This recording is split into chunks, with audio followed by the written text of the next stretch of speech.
হ্যাঁ নাবিলা, বসো বসো। নাবিলা, কি অবস্থা তোমার? ঠিকঠাক। গুড। আমাদের পেমেন্টগুলো যেন কবে ঢুকতেছে? স্যার 1-1.5 মাসের মধ্যেই ঢুকে যাবে। ও গুড গুড। পেমেন্টটা পেয়ে যাওয়ার পরে সাথে সাথে তোমাকে একটা বড় একটা অ্যাপার্টমেন্ট কিনে দেবো। স্যার কি দরকার, যেটা আছে আলহামদুলিল্লাহ আমি খুশি স্যার, কোনো কমপ্লেন নেই। না ঠিক আছে নাবিলা, মানে টাকা তো আছেই, আর বেশ কিছু পেমেন্টও ঢুকছে।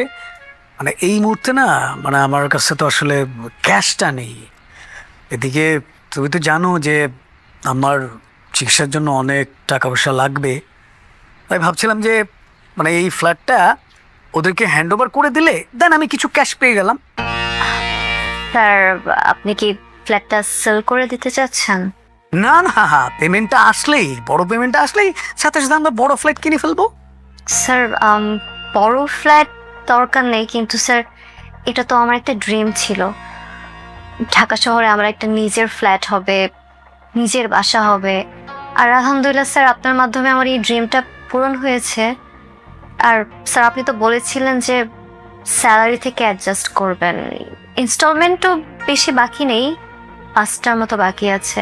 এই সময় কি স্যার এটা সেল করা ওয়াইজ হবে? আমি জানি না ঠিক হবে কিনা। আর স্যার নিজের বাসা, যত বড় বাসায় আপনি আবার কেনেন স্যার, এটার মতো তো হবে না। এটার সাথে আমার যে একটা কানেকশন তৈরি হয়ে গেছে, একটা মায়া জন্মে গেছে, এটা আমি কিভাবে, আমি জানি না স্যার।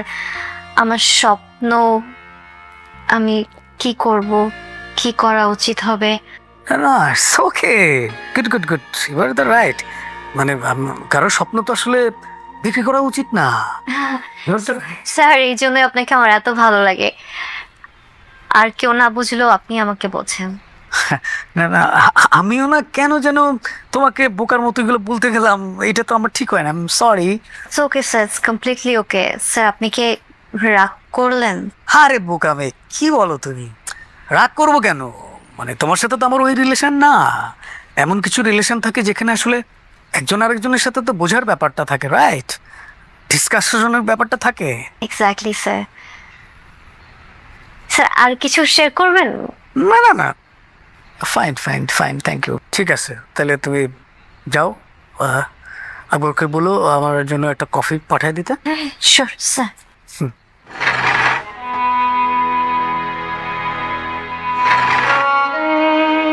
এই হচ্ছে, হয়ে যাবে, প্রসেস চলতেছে, এই সমস্ত আশ্বাস বাণী তো তুমি সবসময় দাও, কিছু মনে করো না।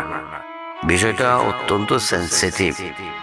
এই বিষয়ে তুমি কিছু করতে পারলে করে ফেলো, আর যদি না পারো তো সেটা তো আমাকে বলতে হবে।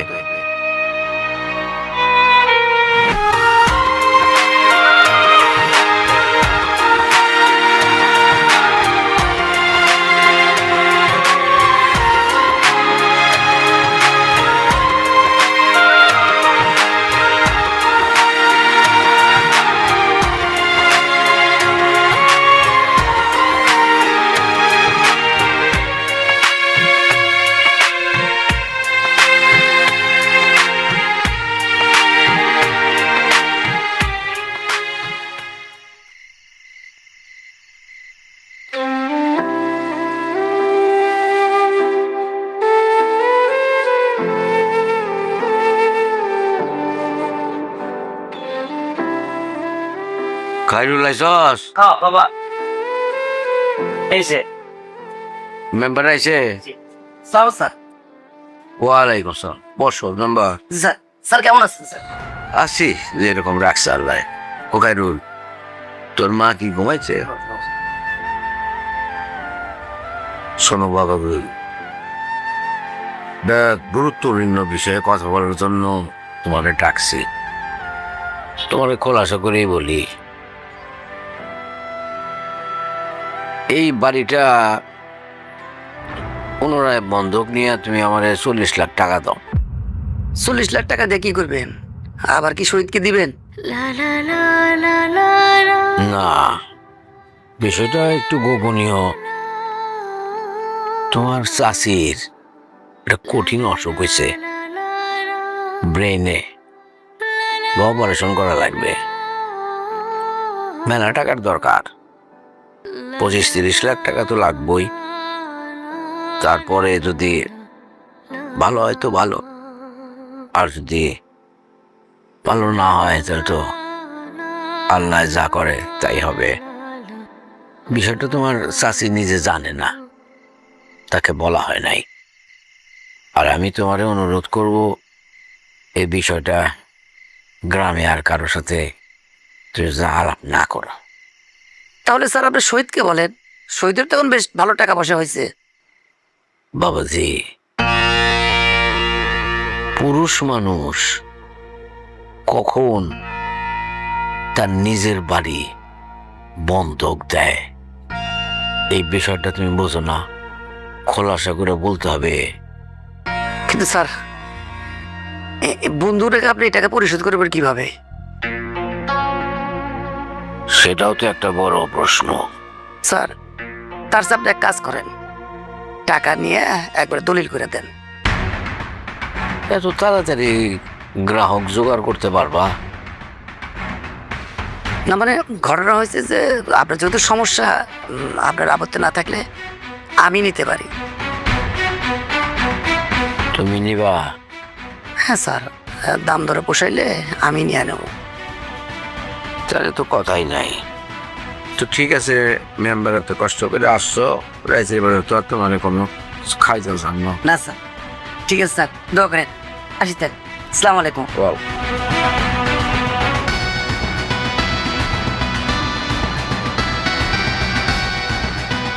বাবা কি করবো তাহলে?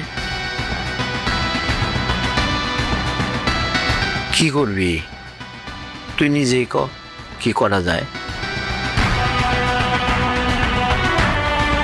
বিক্রি করা ছাড়া তো আর কোনো উপায় আমি দেখতেছি না। তোর মার অসুখ, তার চিকিৎসা করানো লাগবে না? তোর মার তো বাঁচাইতে হবে, মানুষটা মরে যাবে। তোর মা যদি বাইসেই না থাকে তাহলে এই বাড়িঘর দিয়ে কি হবে?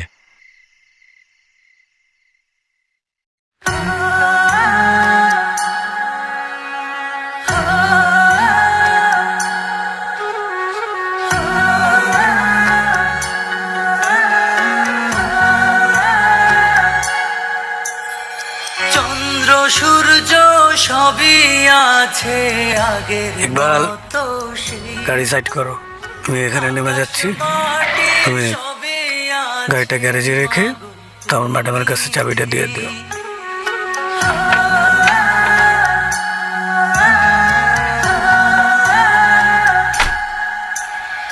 বিছানা চাদর সব গোছালো আছে সেভাবেই, উড়ছে ঘরে তোমার সুবাস শুধু। এই চিকিৎসা ব্যয় সম্পর্কে আমি ধারণা নিছি। তারা বলছে যে ভালো হাসপাতাল বা ক্লিনিকে করতে গেলে 25-30 লক্ষ টাকা লাগবে, আর সরকারি হাসপাতালে করলে এর চাইতে কম খরচে করা যায়। কিন্তু সেখানে একটা দীর্ঘসূত্রিতার ব্যাপার আছে। চিকিৎসা যদিও ভালো, মা গো মা, আগো মা, মা গো মা। হ্যাঁ ওয়াহিদ, কি অবস্থা তোমার? আচ্ছা, ওই যে তুমি যে বলছিলা যে ওদের ব্যাপারে, ওইটা কি করলা? হ্যাঁ, আমি একটা সোর্স পাইছি ফিলিপাইন্সে, আমার কিছু ভাই ব্রাদার আছে সেখানে, ওদেরকে আমি জিজ্ঞেস করছি। সবজি কিচ্ছু না। হ্যাঁ, তুমি আর তুমি পছন্দ করো যদি আমাকে রেটটা দাও, দেন আমি তোমার সাথে ওই বিষয় নিয়ে আলাপ করতে ভর্তা, পারি। সবজি খিচুড়ি করে হ্যাঁ, বুঝছো? আমার সবাই খাইছে, তুমি কথা কইতে থাকো, হ্যাঁ, হ্যাঁ। আরে খাওয়াই দেই।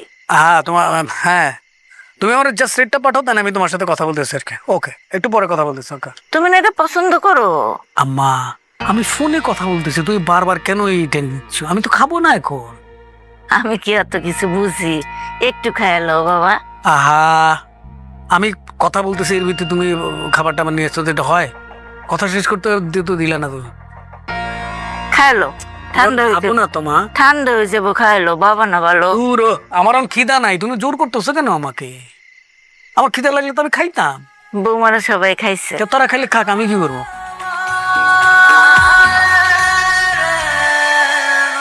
কখন খাইবা তাইলে? খায় নিব নে। বাইরে আনছি, খাইতো না।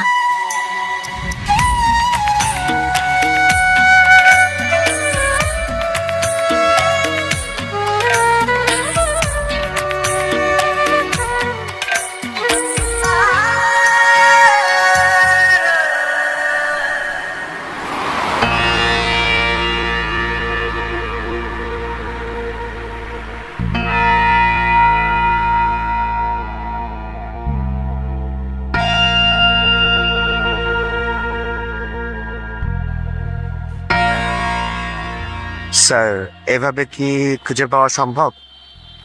সম্ভব কিনা জানি না, কিন্তু আমাকে খুঁজে পেতেই হবে। আমি যাকে খুঁজছি তাকে এখানে একদিন চা খেতে দেখেছিলাম। আমার ধারণা সে হয়তো আসতেও পারে কেন।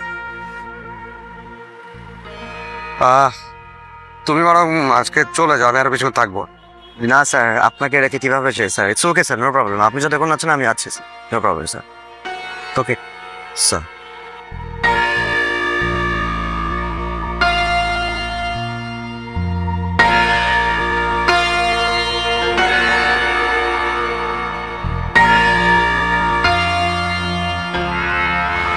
এটা আমাদেরই গল্প, হ্যাঁ এটা আমাদেরই গল্প, এটা আমাদেরই গল্প।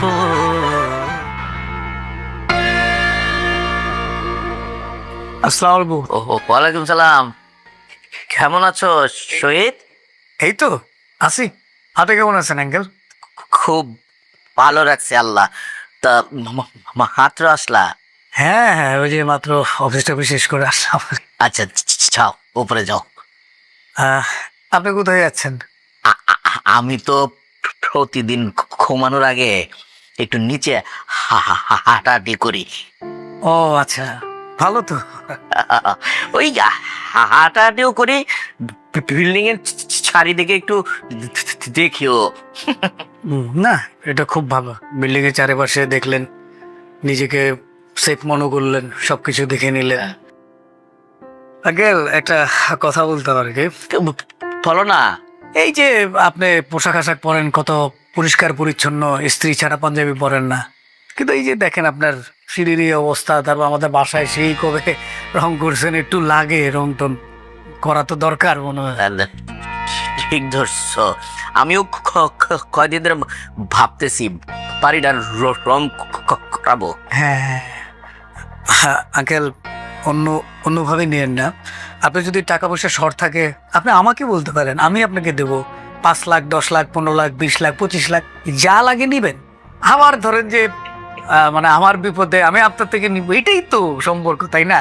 না না না না শহীদ, এইখানে আবার একটা কথা আছে। এই আমি কারো কাছ থেকে একটা খানিকুনার টাকা ধার খেয়েও না, ধার নেও না। অর্থাৎ আমার টাকা পয়সা দেওয়া এবং নেওয়ার ব্যাপারে আমি খুব সাবধান। হ্যাঁ, তাও ঠিক ঠিক ঠিক আছে। শহীদ ভালো থাইকো। ময়লা ভারীরা রং করাইতে হইব। শহীদ ঠিকই ধরছে। তুমি পুরাটার মতো দেখতে, তাই না?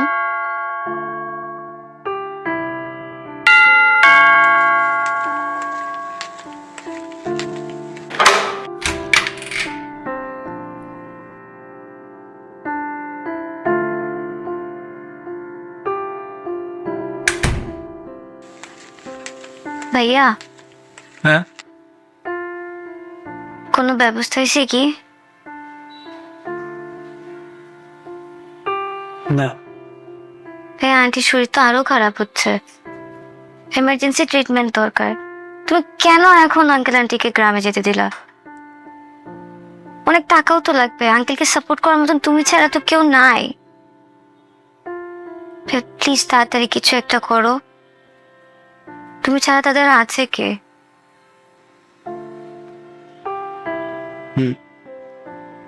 হ্যাঁ সবাই আইসো, জি মা। শরীরটা পালা নেই, জি মনটা পালা? জি জি জি মা। কি তা ফুসুর ফাসুর করলে? হ্যাঁ মা তোমরা এমন সেলফিশ কেন? দেখতেছো আন্টি অসুস্থ, ট্রিটমেন্টের জন্য টাকা লাগবে, টাকা নিয়ে ভাইয়াকে এত ম্যানুপুলেট কেন করতেছো তোমরা? তুমি স্বার্থপরের মতন আচরণ কেন করতেছো? আই সর্বনাশের দিকে আমার জিয়ে আমার চিন্না লাইছে আমি স্বার্থপর। আমি স্বার্থপর কারণ আমি মা, আমি তোর মা, মৌয়ের মা, নবাবের মা। মায়েরা স্বার্থপরই হয়, তোর কারণেই আমি স্বার্থপর। যেদিন আমি থাকবো না সেদিন বুঝবে আমি কি কারণে স্বার্থপর আসলাম, আমি কেদা আসলাম। দুনিয়াদা অনেক কষ্টের মায়ও, অনেক কষ্টের।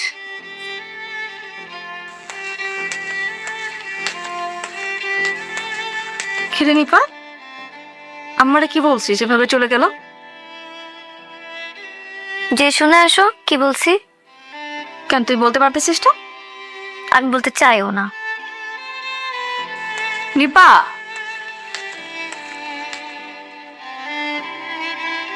পাজাম্মু যাও বলতে চাও।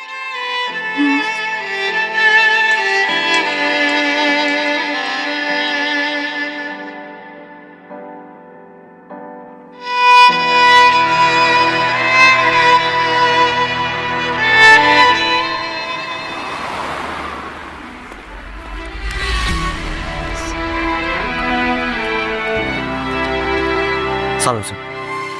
স্যার গাড়ি বের করতে লাগবে না, শিওর স্যার?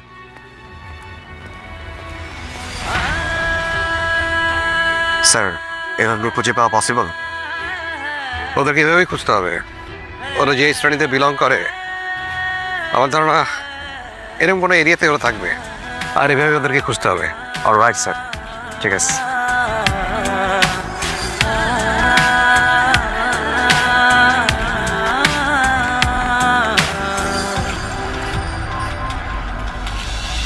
তোমাকে হারিয়ে ফেলেছি জন্ম ভিটা অতল জলে, জন্ম ভিটার অতল জলে তোমাকে ছড়িয়ে এসেছি ধান উড়ানো মাটির তলে, ধান উড়ানো মাটির তলে।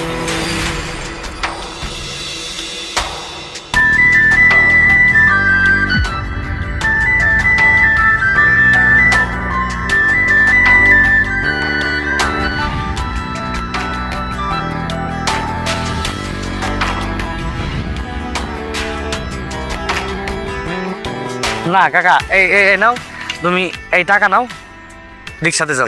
কোয়া যাবে না? আসসালামু আলাইকুম। ওয়ালাইকুম আসসালাম। কেমন আছেন? আছি ভালোই। আপনার তো ঠিক চিনে বললাম না। আমাকে আপনার চেনার কথা না। ও তাহলে আপনি কি চেনেন কাকার? আমি একরকম চিনি আর কি, আমি আসলে বুলবুলকে খুঁজছি।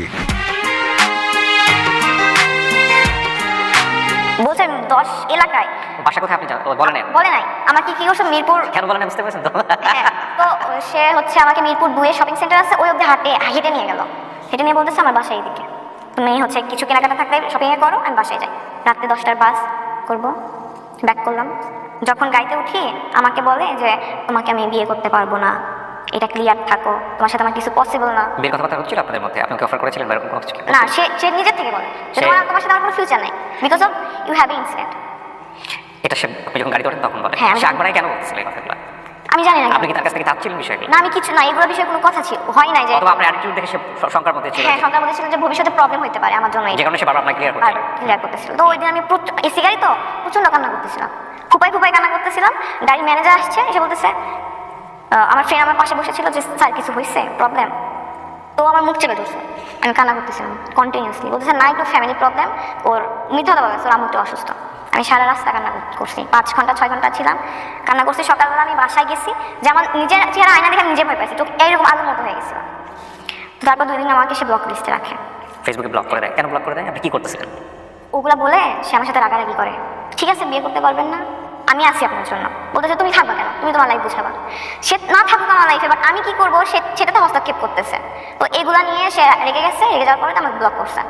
ফোন নাম্বার বেসিক্যালি ছেলেটা ভয় পেয়ে গেছে। হ্যাঁ ফোন নাম্বার ওর প্রেজেন্স দেখে ভয় পেয়ে গেছে। ও চলে আসতেছে ভোলাতে, আবার চলে আসতেছে ঢাকাতে, ফ্রেন্ডদের নিয়ে হোটেলে থেকে ওর সাথে মিট করতেছে।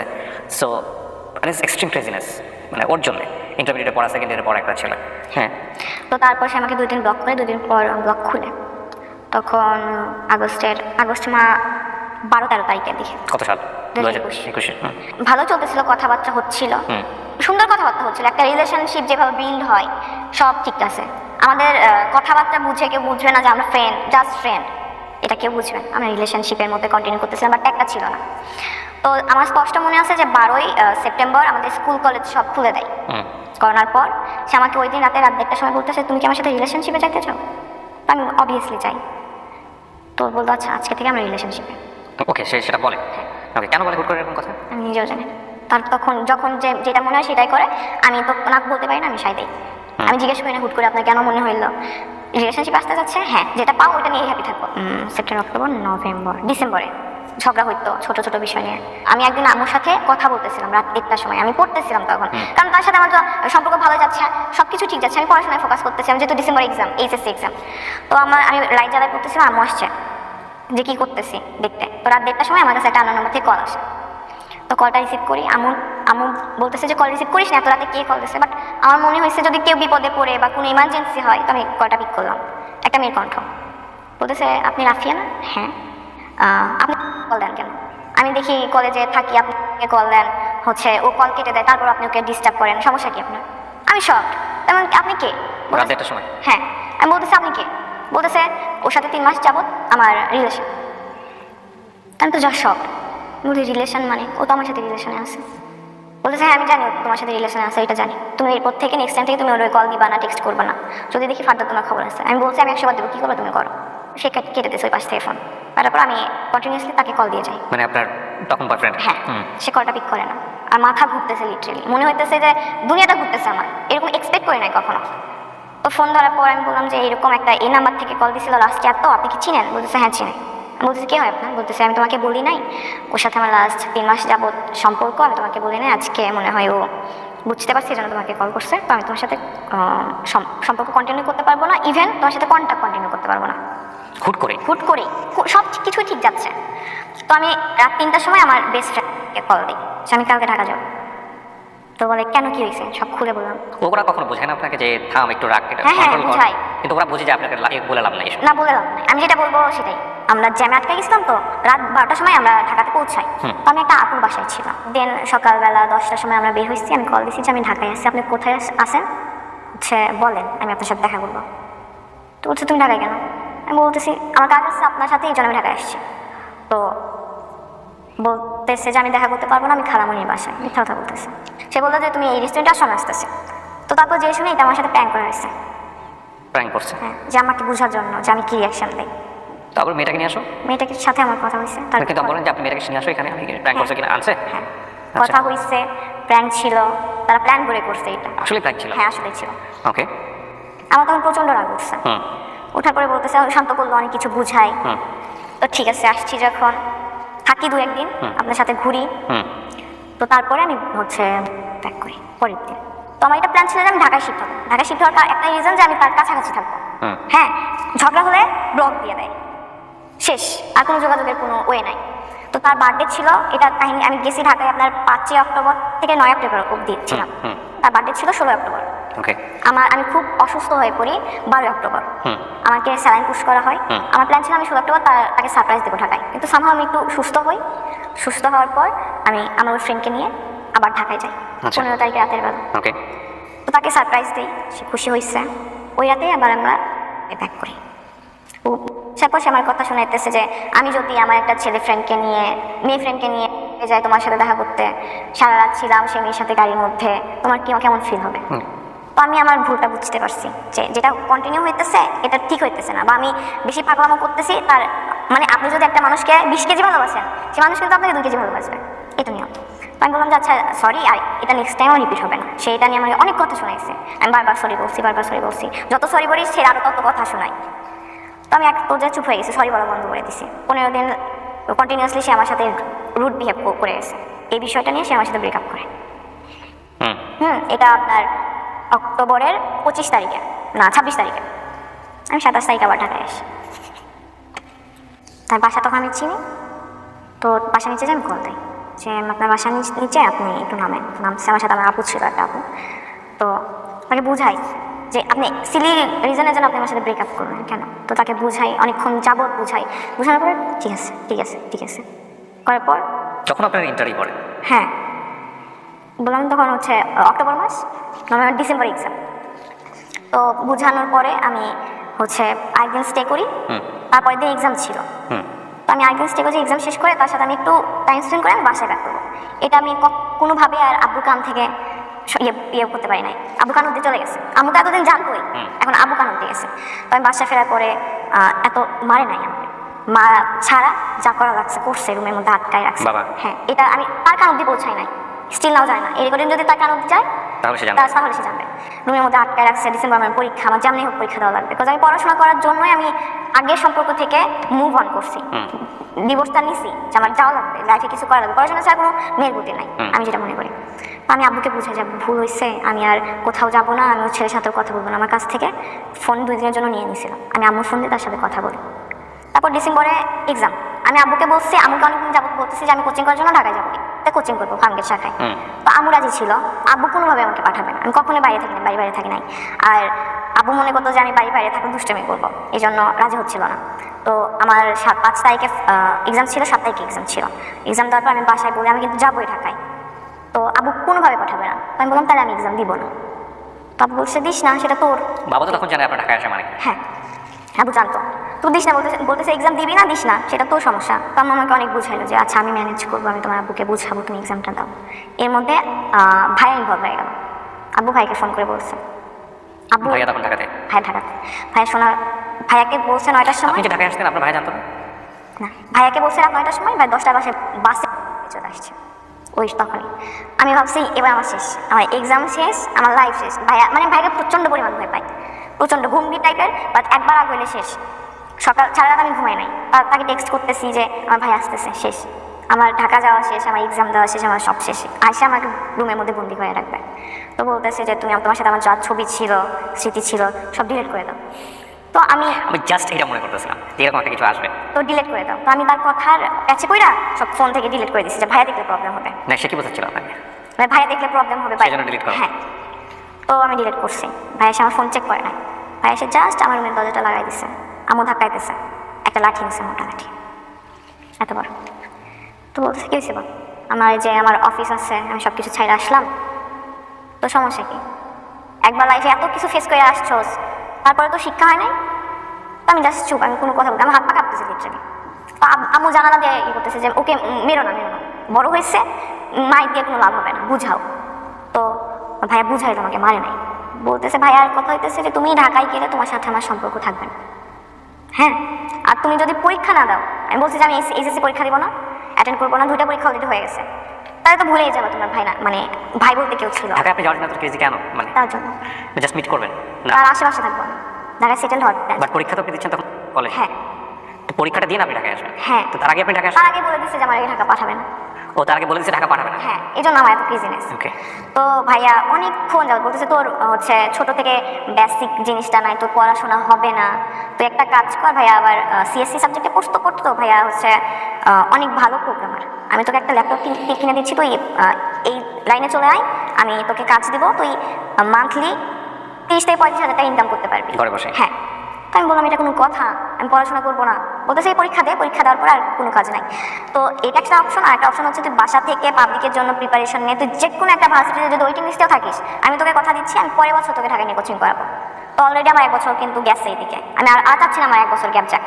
আমি বলতেছি যে ভাই এটা আমার পক্ষে পসিবল না।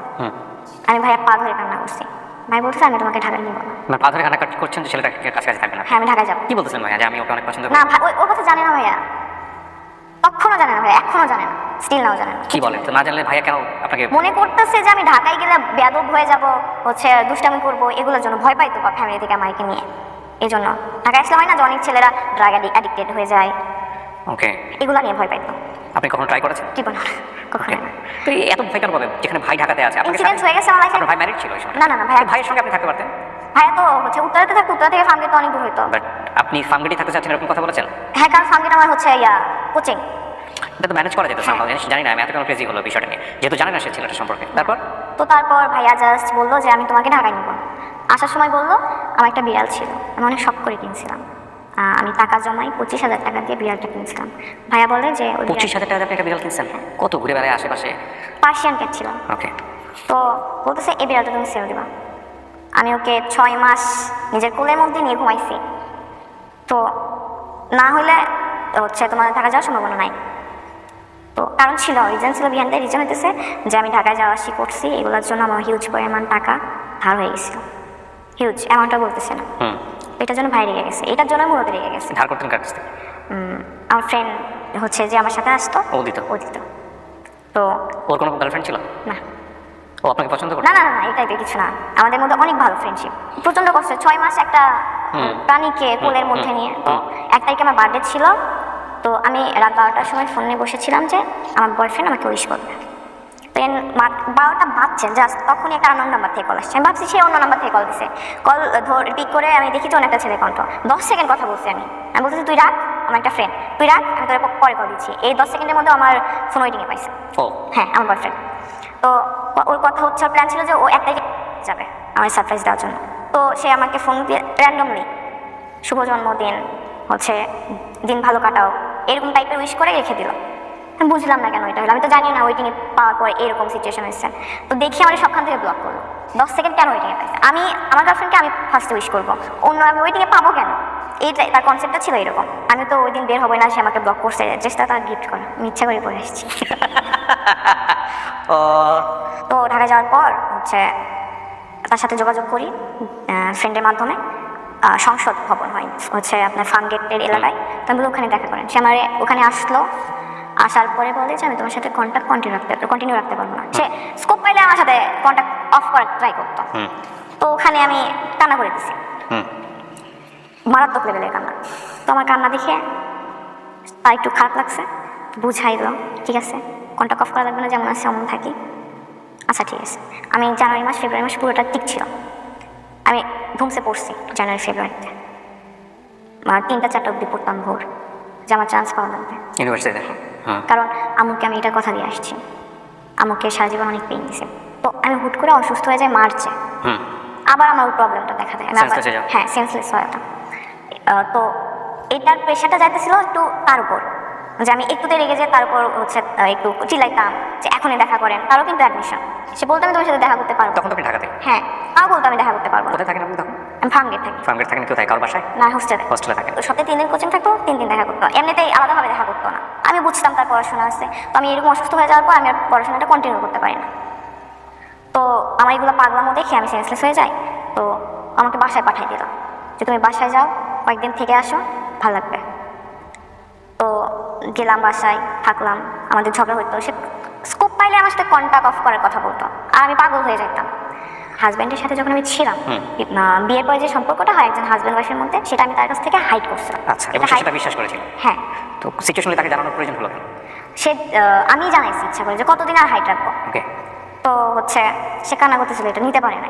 তো বলতেছে আমি এটা সহ্য করতে পারতেছি না, আমি তোমার সাথে সম্পর্ক রাখবো না। ওকে, মানে সে বিয়ে মানতে পারে কিন্তু ওই ধরনের সম্পর্ক মানতে পারতেছে না। তো সে খুব বাজেভাবে ভেঙে গেছিল ভাইয়া, খুব বাজেভাবে। আমি তার চোখের দিকে দাঁড়াতে পারতেছিলাম, চোখের এই কোনো পানি আসতো, শুধু পানি পড়তো না, চোখের পানি আটকে যায়। তো আমি তাকে দেখে আমি ভাই এই ছেলে আমাকে ভালোবাসে না, আবার আমার জন্য এত পেইন খাইতেছে, আমি মানতে পারতেছিলাম না যে সিচুয়েশনটা কি অ্যাকচুয়ালি। কোনোভাবে ম্যানেজ করলাম। আমার একটা ভাইয়া ছিল আমার কাজিনের বয়ফ্রেন্ড, ভাইটা আমাদের থেকে 3-4 বছরের সিনিয়র। ওই ভাইটা আমাকে জাস্ট বলছে যে এই মানুষটাকে ফিরাই আনছো, বাট আরেকবার যদি কোনো কারণে ভাঙো এই মানুষটা আর ফিরবে না তোমার কাছে। মানে যে এই মানুষটা যার ফিরবে না সেটা হ্যাঁ। বয়ফ্রেন্ড সম্পর্কে বলছে, সে জানলো কিভাবে এটা তার সম্পর্কে?